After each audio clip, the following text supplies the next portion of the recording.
voters. And that was the stupidity of our approach towards social media. On to number 7. Yeah. We want to think about candidate selection. It's a debate that's happening in the party. It's rightly in the province of CCHQ. But if you think about the example and the learning that we can have from activists and members at every level who took this party back from opposition into power in the run-up to 2010, many of them will say that early candidate selection, yes, intelligent, careful, well-processed candidate selection, but early candidate selection can make a difference. We are up against a huge incumbency challenge where Labour have more than 400 incumbent MPs. We need to identify target seats. We need to identify the marginals that we believe that we can win. And if we can select candidates there early who have the chance to embed themselves in local communities and campaign, then there are many people who are giving feedback to us who believe that that will give us a better chance.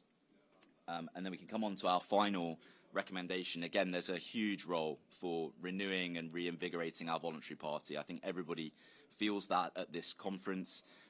It's for the voluntary party and the leaders of the voluntary party themselves to give their view on how it should be developed, but they have to be listened to. They have to be enfranchised in the party's conversation. The reason being that many in the voluntary party feel that their associations, their campaigning capability has simply been hollowed out. It's a variety of factors, and it's nobody's fault. In everything that we're trying to do, by the way, in Conservatives Together, we are operating as a friend of the party. We are not operating in opposition to CCHQ or the voluntary party or any aspect of this party. We need to come together. That's why it's called Conservatives Together, and take the best learning and work in cooperation with developing and rejuvenating our voluntary party. It was the case that at this general election, Labour were clearly able to deploy hundreds of activists into target seats. They were ruthless in their targeting. There were many seats where Labour won, but they really did not campaign effectively on the ground because they were so bold and they were so brave in their targeting. So they sent resource to seats which really hurt us. We need to be similarly bold in our targeting of voluntary party resource. That can only come by better understanding the battleground. Ross, thanks very much. So those are our 8 points. What are we going to do about it? And that's where Conservatives Together come in. First of all, what we are. We're an independent group of MPs, former MPs, candidates, former candidates, actually anyone who is a Conservative. We're laser focused on building the best vote-winning machinery in the world, and that is our objective. And we want to absolutely support the network of candidates and future MPs, sharing resources, ideas, and training. So those are all the things that we are. What we're not, well, we're definitely not a think tank. We're not trying to create the master policy that if we just follow this, we'll win the next election. There are some superb think tanks out there already. We're not looking to replicate them. We're not part of the official party, but as Ross said, we want to be very much part of the party machinery that helps us win. So what does that mean? If you think about organisations like Women to Win, they do that fantastically. So there are examples out there. And lastly, we're not part of any of the leadership campaigns. We haven't been discussing it with the leadership campaign specifically. We will serve whomever is leader, democratically elected to this party, and we will work with CCHQ in the long run. One very simple example, 10 years ago at this conference in Birmingham, I happened to be party chairman, and you might think, isn't this the work of a party chairman? Isn't this the work of a CCHQ? Let me tell you the work of a party chairman. 10 years ago, it was 5:45 on, I think, the Saturday night in the run-up, and I had to go outside and do a media round to explain what we were going to do about the fact that an MP had resigned and gone to UKIP. That was Mark Reckless, for those who remember. But I was told I needed to get back inside by 6 p.m. because a story was about to break, I think in then the News of the World, that another MP had been photographed in paisley pyjamas, shall we say. The work of, therefore, some people remember that story. The work of a party chairman, therefore, is all about actually managing the here and now, the run-up to the next election. And no one's really doing the longer-term thinking, and that is what we want to do. Ross, do you just want to say a word about how we plan Yeah, to work? how we're going to work very much grows from the vision of the organisation that Grant has put forward. So we're interested in actually studying what works. We're interested in doing what works. We're interested in practical, effective, pragmatic campaigning that is in support of whoever the leader of this party is, that's in support of whoever the party chairman is. We want to learn from the best examples both around the world and across our party, across the whole country, to learn what skills and techniques, what mechanisms are working in 21st century campaigning. We start from the principle that unfortunately we believe as a whole, as our party, not singling out any particular part of it, but as a party we are not operating at the pace of modern campaigning. And we have to change that between now and the next general election. So we're going to be technology driven. We're going to be understanding how technology is going to change the landscape of political campaigning in this country over the next few years. We want to be experimental. We want to test what works in campaigning. We want to be a place for candidates specifically at every level, whether they're in local government, mayoralties, parliamentary candidates, to be supported and to feel like they're getting support in the skills and techniques of campaigning, not just in how to think about certain issues or how to present themselves as a Conservative. They need practical help. And we also want to have a focus on putting voters first. So this is about improving the Conservative Party's conversation with voters of every segmentation, not focusing solely on the internal dialogue that there is in the party about policy, although that's very important. This is about winning elections. Thanks very much. And we know that candidates go through a lot. Candidates haven't been selected yet, of course. The next election's a long way away. I think our emphasis on both supporting candidates, but also thinking about the elements required in an election in 4 or 5 years' time, and doing that thinking now is incredibly important. I just wanted to play you something. Ever wish you could, like, listen to this. Get inside a political party's war room right after a major election loss? Well, today we kind of get to do that. Yeah, we're talking like raw, unfiltered insights, not the polished spin you usually see. Exactly. We're diving into this internal report from Conservatives Together, CTOG for short, a group that formed after the Conservative Party lost the recent UK general election. Right, it's like stumbling on buried treasure, but instead of gold, it's, well, brutally honest feedback and analysis. We're talking about this document, CTOG Designed Up Draft.pdf, their internal... Thank you. So I wanted to just play you that clip. It sounds like it's an American podcast having a discussion about our CTOG document, our Conservatives document, Together document. In fact, it's an entirely AI-generated interview between two people based on just having uploaded the document. And that is all you were listening to just now. So I make the simple point that in 2029, what we're going to be up against in political campaigning, not just in digital and social media, but in new ways of campaigning, are going to be radically different. Because if that's what's already available today, then you can imagine how that might move out into all different manner of political campaigning. What are we going to do about it? How are we going to respond? How are we going to make sure this Conservative Party is the best party in the country when it comes to winning votes in 2029? We don't know yet, but the work starts today. That's why we're launching Conservatives Together. There's a survey up now, live at conservativetogether.org/survey. Be really grateful for those of you who've managed to obtain the privileged position of being crushed like sardines and heated to 100 Fahrenheit in this room. To go out there and tweet and put on social media the opportunity to fill in that survey. And I'll explain at the end the things that we're going to do on a practical level to move this organisation forward through the autumn and towards the end of the year, and then how you can help with it. But before that, Giles, I'm going to hand back to you because we're going to do a bit of a Q&A. Thank you very much indeed. One of the reasons why I was happy when you spoke to me to do this, Conservative Home feels in a very similar place. It is not part of the party. It is independent of the party. It's a critical friend. I think what we've just heard, for Conservatives in the room, I saw lots of nodding. And then for the yellow passes, I am one too, media, it begs a question. I think it's this. This just felt like the kind of presentation Conservatives who fought and got bruised by that last election campaign had something they were hoping and want to hear from CCHQ, their research department, and it developing and it covering all of it. This is what we found out. This is what we've dug up to give them the inspiration to get back in the fight. but you've been at pains to say it's not about competing with CCHQ.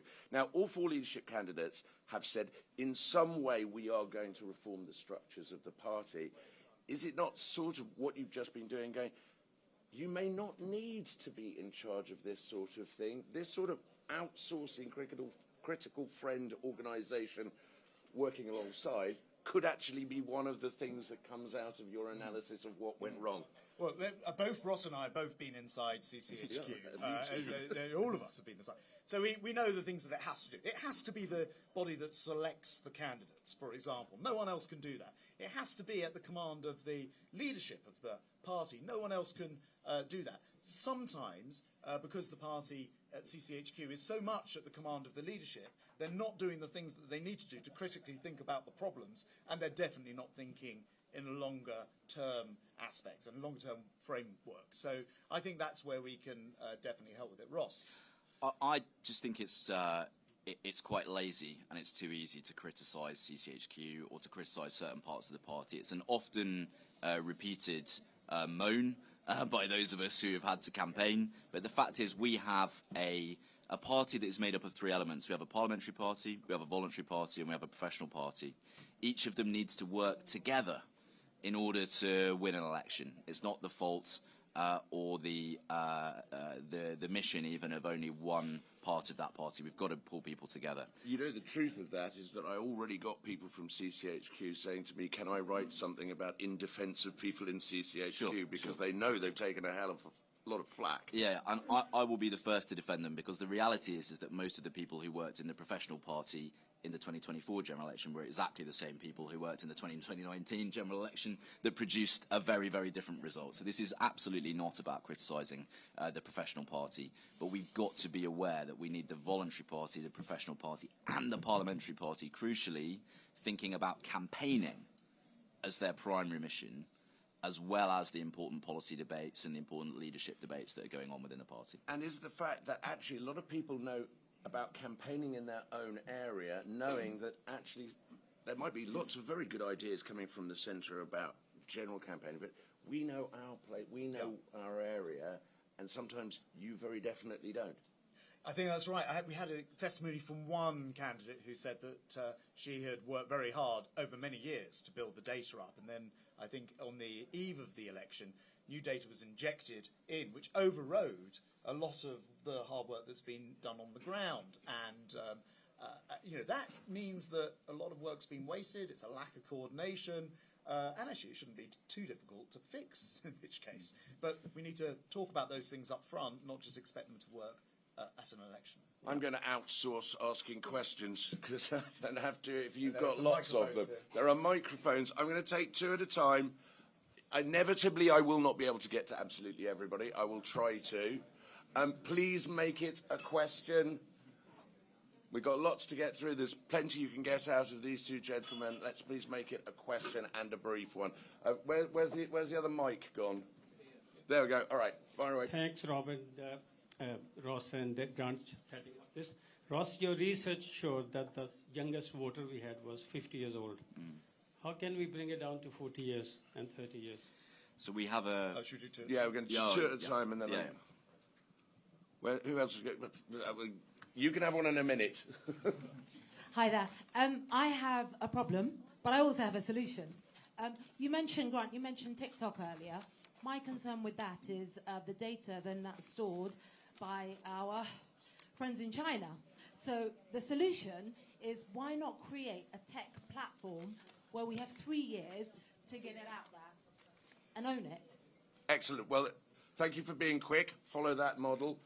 I think the first one was to Ross. I'll take the second one. I'm happy to take the young person's one. At this election, and at every election, we have a concept where we have an age at which the average voter crosses over from being an opposition party voter to a Conservative voter.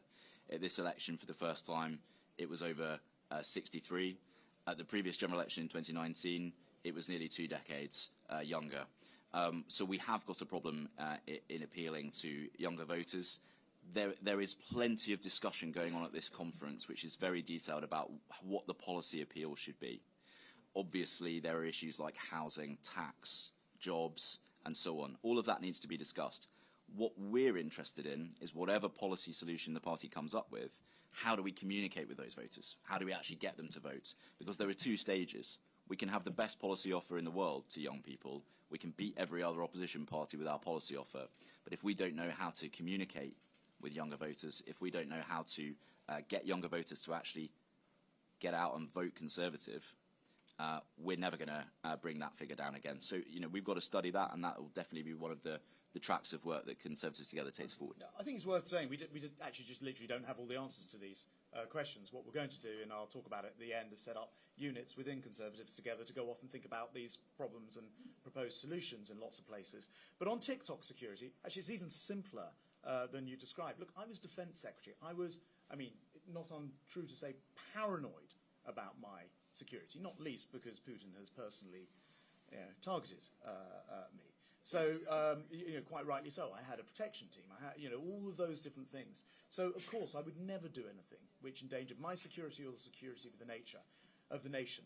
But it's not that complicated. Just don't put it on your phone. That is the solution. And don't give it the rights to access location and the rest of it as well. So you ensure that it's materials put out not from your individual phone. You make sure that you don't provide all the access to location data and the rest of it. And every social media company uses your data. This is not unique to a TikTok, but there are unique circumstances behind their ownership, I accept. But the idea that it's better to simply ignore your voters and somehow they'll reward you by voting for you is complete and utter madness and contributed to our terrible result with young voters in particular. I'd also just add very briefly, we're aware that social media is only one strand of campaigning, and it's an important strand, but there are many, many ways to reach younger voters away from social media, and we need to look at all of them. Because when you were in defence and I was in the Foreign Office, the general assumption was they probably have, so just don't put anything on your phone. Just didn't carry a phone around. Most targeted departments in government. Yeah. Right. My media friends, I will come to you. I have no doubt that you could probably catch the two of them afterwards as well, but I do want to get through some of the Conservatives in the room. You had your hand up straight away. I'm going to go to the back there as well. Chap with the glasses at the back there. No, that was you. You looked around. Hi, Alex Clarkson, former parliamentary candidate in Stevenage, and I know that it wasn't just a one-man battle for me. I had a great team around me, and you need that. You need an army, not just yourself. I just want to know what the Conservatives Together offering is for members. So obviously there's some great stuff happening for candidates on councillors and parliamentary, but what can we offer members, and is it not just an organisational thing, but a real movement with a bit of glamour, a bit of pizzazz that people can get behind and believe in, a bit like, is it our version of Labour Together? Mark Bayliss, I'm also a former parliamentary candidate in Worcester, and a bit like Alex, I was in a target seat. But we didn't get targeted till right at the end. And these issues, if we're going to effectively have good candidates, we need to get their stories out. CCHQ ran a campaign this time which was entirely about our plan. No personal details were allowed. You couldn't talk about anything that was so locked down. What's your strategy for getting good candidates and getting their stories out? Do you want to kick off with that? Because I think you pick up on that second one. Sure. The deference that you gave to Labour Together, yes, we had a little bit of inspiration with the name. We're not gonna conceal that from you. We know that Labour are looking very closely, actually, at this conference and at this organisation because they're worried about the potential that this organisation has to drive forward successful campaigning in the Conservative Party. But we have to be realistic. There are lessons to learn from opposition parties. Labour carried out a remarkable recovery over the course of the Parliament, where they deliberately focused and improved and targeted their campaigning in a way in which it's completely possible for the Conservatives to take some lessons from. At the same time, we should remember that this is the most successful political party in terms of winning elections in UK history. This is the best election-winning machine in the world. It always has been in modern politics, and the members are absolutely at the heart of that. So I'm with you on fully involving members. We're going to take forward and develop some thoughts on that as we go forward. Part of the success of that is the fact that the Conservative Party understands what it's for. It is for winning, doing this. That's right, yeah. I think the Conservative Party, the oldest political democratic party in the world, has repeatedly been able to come back because actually it remembers that its purpose is actually to govern the country. I always think we have an advantage because the country, I think, is broadly centre-right. That's where ordinary members of the public are. They believe in looking after the family, they believe in working hard and being able to keep the receipts of it. So I don't think we need to have a huge debate about exactly where the party tax, or we'll leave that to the leadership candidates rather. That's not the point of Conservatives Together. Unlike Labour Together, which was formed out of a desire to deal with momentum, that's not the issue. What the hole that we are trying to fix here is to do with the way that we organise and campaign and think about the future, or fail to. And so it's more on that level. In terms of structure, I'll just dip into it a little bit here in response to your point, Alex. What we're going to do is have an advisory board of MPs, candidates, those who won, those who didn't, in order to help guide our work in a series of different units, thinking about all the different elements from candidates and technology and so on and so forth. But all of that is yet to be set out. This is not being presented to you today as some sort of fully formed organisation. In fact, we haven't even formed the organisation. We've booked a room, invited you, and published the results of what you told us. That is all we've done so far. We haven't done a single bit of campaigning or training or anything else. So that's the stuff we need to talk about next. Given that you said that, so that the question was actually what is in it for members. Is it sometimes right to say this is for our candidates, this is for campaigning, this is for... Actually, there are organisations within the Conservative family that look after members, or is there something for members in this? Of which CCHQ should be first and foremost. So I don't think we would be trying to set up an alternative, come and join us and we'll give you what membership gives. It's impossible to do and not the right thing to do. But what we might do, and it's a potential subunit if you like, is think about what would members actually want. Con Home would have probably quite a strong view about this as well. So we can think through those organisational issues, but we shouldn't be trying to replace things that are already here. And as Ross said, we very much see ourselves in complete support of the objective that we all want to obtain, which is winning at the next election and making that more likely through this existence. Behind you is a man who's had his hand up through that entire answer. So he gets the microphone over, and there's a chap down here. You can have the microphone there. All right, and I'm going to keep whipping through. I'll get one over there as well. Thank you very much.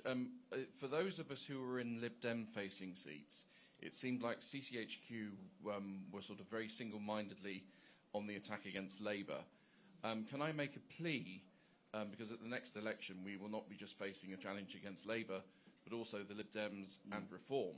So from a practical measure, campaigning measure, can I make that plea for us to keep that in mind, that we will be battling on three fronts as opposed to maybe the one that we had at the last election? Thank you. Excellent. Thank you very much. Anthony Seymour, Harrow Conservatives, former councillor and activist. We all agree about the disconnect between CCHQ and the voluntary party.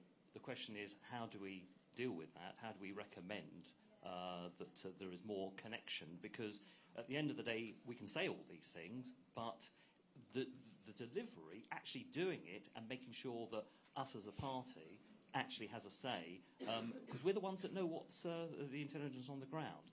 You've also got to bear in mind that the timing of the general election was terrible. I think we'll all agree on that. And that probably explains quite a lot of the issues with candidate selection and winning. And just to bear in mind that if Keir Starmer introduces votes for 16-17-year-olds, I've got a teenage son who's very politically active, by the way, so I'm hearing it from him as well. How are we going to address that? Mm-hmm. Great. That's the question. Right. I'm going to move the microphones over this side for a bit, but while we do that, let's tackle those. Who wants to kick Sure. with it? I'm going to keep my answers very short because I'm aware that the Conservatives Together buffet is being depleted, and there's going to be plenty of people who will want to make the most of it. They're getting food for thought. Yeah. on the Lib Dems, yes, we were squeezed at both ends of the vote in this general election. All I will say is that one of the missions of this group, Conservatives Together, will be to focus in detail on some of the research that will allow us to think about how we fight the Lib Dems and how we fight reform, and think about these problems in depth, and launch those kind of subject-specific studies. Hear that feedback, which is so important, from Lib Dem-facing candidates, Lib Dem-facing activists who know the depth of the issue that we have there. we know that campaigning against the Liberal Democrats, campaigning against Labour, campaigning against Reform are different missions. They're different types of campaigning. We need to be more dynamic. We need to adapt ourselves to those different challenges. So that's something we're going to study in detail. Yeah. And on the Lib Dem seats, I mean, look, I think the Lib Dems were exceptionally good at something that they're normally terribly bad at, and that is using their votes that they do get very efficiently. So they targeted seats and managed to pick up 72 constituencies because they actually focused those on the seats that they had a real chance of winning. In terms of dealing with the Lib Dems, well, I was party chairman from 2012 to 2015. The Lib Dems had in the region of nearly 60 seats, I think, when we during that period. But at the 2015 election, they were crushed down to, I think, half a dozen or so seats. How do we do it? Actually, we were like boa constrictors. We hugged them so tight they couldn't breathe anymore. And we made them almost extinct. So it's not always actually the most obvious thing. It's not always attack. It's sometimes a slightly different process. In answer to the Harrow question, the gap between CCHQ and the voluntary party, I've long since felt, as having been a party chairman, sometimes the party chairman role is underestimated and undervalued, and then you end up suffering as a result. I think the party chairman should always be a full member of the cabinet, for example, rather than sitting on the side another. Think back to the Cecil Parkinsons of this world and this sort of thing. And actually think about how the party is a great campaigning machine because it has a proper voice around the table as full cabinet. So there are lots of things like that. No doubt us thinking to this together will help us come up with a lot more things. Digging out one part of your question, is it saying the say, that's what we're doing today, and doing the do. What's the next stage of this process? I'm assuming it's these people signing up in droves. Yes. Otherwise you wouldn't be here. But what's the next bit of the do? Yeah, shall I just dive into that? So at conservativetogether.org, a survey has gone online, /survey, in the last half hour since we started this. And that survey enables people to come and have your own say about what should happen.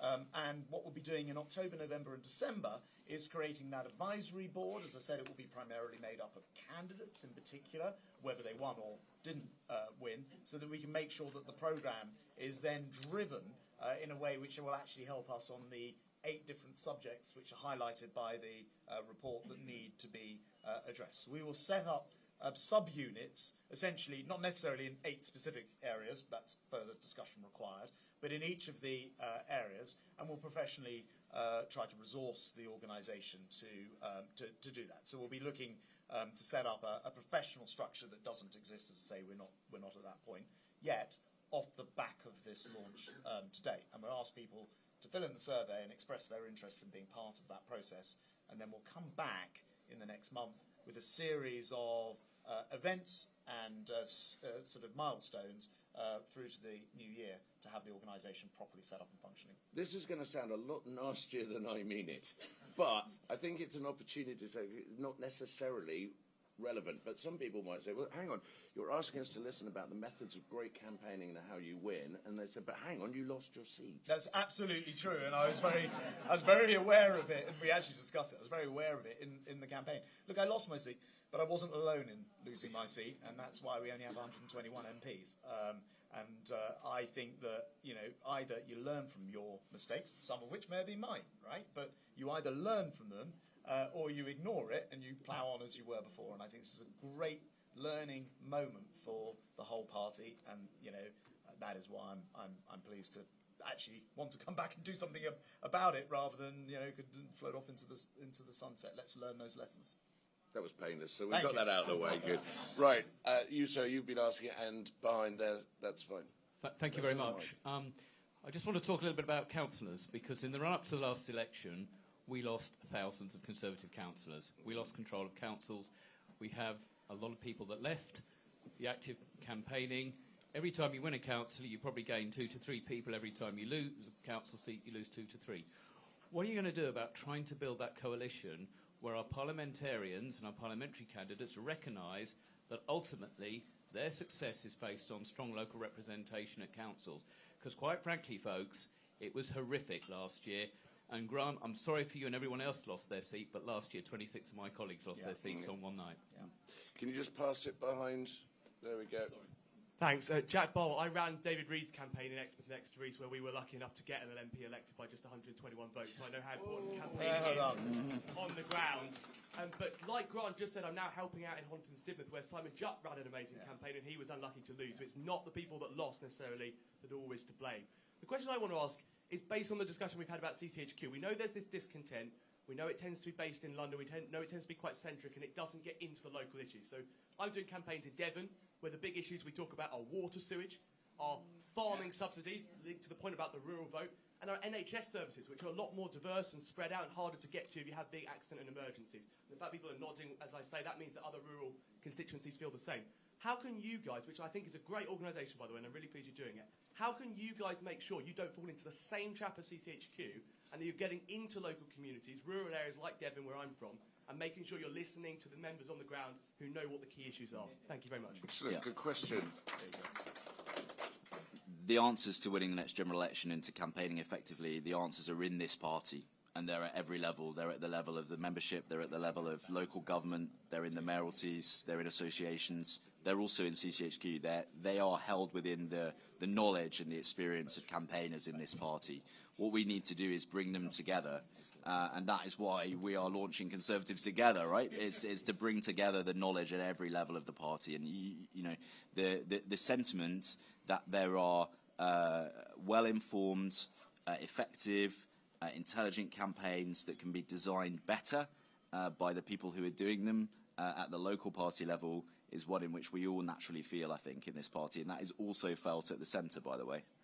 It is not a deliberate dichotomy. We can pull them together and we can learn from effective campaigning at every level. Grant is an experienced enough politician to know that he isn't going to get to leave the room with either Conservatives trying to talk to him about this or all of you. So I'm going to speak. I saw you looking at me the whole time. So Aubrey, you get one. Other yellow badge gone, then you do that one.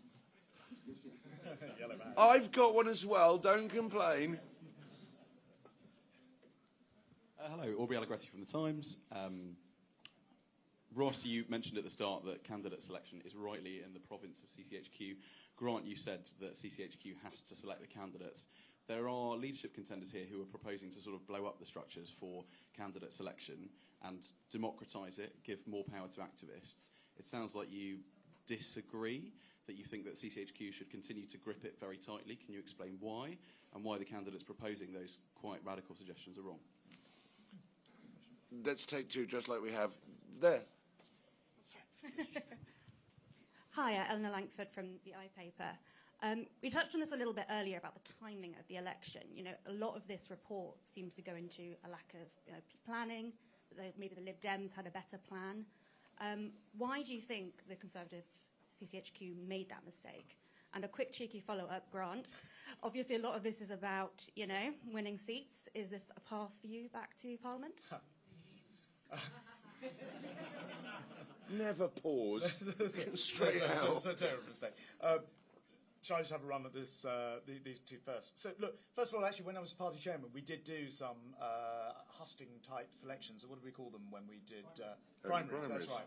We did primaries, and we tried them around the country. It was quite an interesting experiment, and I did a bit of work afterwards, which I never fully completed because we went beyond the election about whether that was successful or not. And I think one thing that Conservatives Together should be is a really quantitative, data-driven organisation. So we should actually have a look at, did that process work? Did it actually provide better candidates for the party or not? Were they more popular or not? You know, electorally, did it work or not? So rather than jumping to conclusion about whether we should have more primaries, let's actually study the subject and come up with a proposal. So again, Conservatives Together is not coming to you as a fully formed, in fact not formed at all, organisation, but let's actually build the organisation to be able to answer those kind of questions and then be able to say to a leader, scientifically speaking, it looks like when we did primaries, the result was X or Y. And I don't know exactly what the answer would that be, to that would be. Look, on timing, it was a tragic mistake. I said to Rishi on the day that he called the election, he had a bunch of us sort of great officers, senior members, cabinet members in. I hoped to have a discussion, but in fact was to tell us that he'd actually already been to see His Majesty. and Parliament would be dissolved. And I sort of said, look, I've seen this movie. I know how it is going to end, and it is not a happy Hollywood ending. The timing immediately caused problems, because if you're going to do a snap election, then make that snap for your opponents, not for yourself. And we didn't have the candidates selected. In fact, we have fewer candidates selected. So there was that disconnect there. So I don't think all of this is any single person's fault, and very, very much not looking to sort of jump on the former leadership or CCHQ or anyone else. But organisationally, surely, there are extraordinary lessons for us all to learn. And on the point of coming back, look, I'm really, actually, I was on the front line for a very, very long time doing, jobs like Defence Secretary, where, you are literally on it 24 hours a day. I am really enjoying having the freedom, literally to be able to leave my house when I want to, which was not something you can do in those roles. And so, although I love public service and I may come back at some point, I'm not itching to sort of get back in the door straight away. I'm enjoying life as things are. So let's just revert. I asked you when we were talking about this, do you want to be the party chairman? And you were very definite about it. No, I can pull that one out for you. I've done it. I don't have no desire whatsoever to go back. Well, do you want to pick up on any of that? Yeah, I'll just say, Aubrey, and your knowledge of candidate selection is detailed. You'll know that actually the Conservative Party, local parties associations do select candidates. There are different selection rules depending on what kind of election it is. We're not experts on candidate selection. What I will say in defence of CCHQ on candidate selection is that the candidates team were fantastic people, incredibly hard-working. Candidate selection in the Conservative Party at the centre is under-resourced, and that's not their fault. It's a huge project to select candidates across the country who are of high quality. So we need to think about starting that process in a effective way, properly resourced, nice and early in this Parliament, if we're going to learn the lessons of the run into 2010. I reckon I've got time for one more, and you put your hand up quicker. Could you anticipated where I was going with? Oh, okay, you got that one. You've been waving all through. I didn't see it. It's a question for you. Sorry, Deborah Simmons from Henley and Tame. Fantastic presentation. It's the third one I've been to in conference, and a number of drinks receptions from groups who are following up our defeat with learning lessons and the way forward. We've got Matt Barber setting up he's a PCC in Oxfordshire, setting up renewal. There is another David Johnson setting up another group. Do we need at least 3 groups telling us the way forward? And surely it's slightly symptomatic of the party that we've perhaps got 3 different routes forward. And then as an add-on, we're about to have a new leader. Would there not be some merit? I know one of the other members here said about the different ideas that the candidates have about selection. Say, is there not merit in holding off the launch and working with our new leader? Definitely happy to say that. I'm all for encouraging actually Conservative members and Conservative activists to come together and organise themselves and think about what they can do to refresh and reinvigorate the party. One thing that I think is distinctive about Conservatives Together, which I'm very passionate about, is we are not putting forward a policy platform for the party. There are other groups who are, and they have absolutely the right to do that. They need to work through those options, and the party obviously needs to think about what its policy position is. But before policy, often, as we know, when we're trying to win elections, comes campaigning skills and techniques. And before the leader, whoever it is, comes a resource that can be used by campaigners in the party, regardless of who the leader is. So that's what I think is distinctive about Conservatives Together. We're very deliberately not trying to become a think tank. We're not trying to become a group that is allied to a particular leadership campaign or candidate. We are thinking about how do we support Conservatives at every level of the party who are involved in the party to campaign more effectively, more efficiently, and basically at the pace of campaigns in 2024, which is very different to how some of our infrastructure feels at the moment. I think that's a common point. And I think the more trains to Rome, the better. I think there's a very conservative thing in having lots of different ideas and entrepreneurial spirit and the rest of it. But the other thing I would say is on timing. Obviously, we don't choose the timing of a party conference. It is in this point of time every year. And I think it would have been a bit crazy for us to miss the opportunity to get us all together and start this process. But very, very much, as I say, supportive of whomever becomes the leader. The great thing working with Ross, Lord Kempsall, is we are both doers. We like to see things actually happening. It's not good enough just to build something in name only. We'll want to see that work. And if you feel the same way, and if you feel passionate about the future of this party and our ability to shape it and win power again, then please give us a hand, make this work, and help shape the work that we do going forward.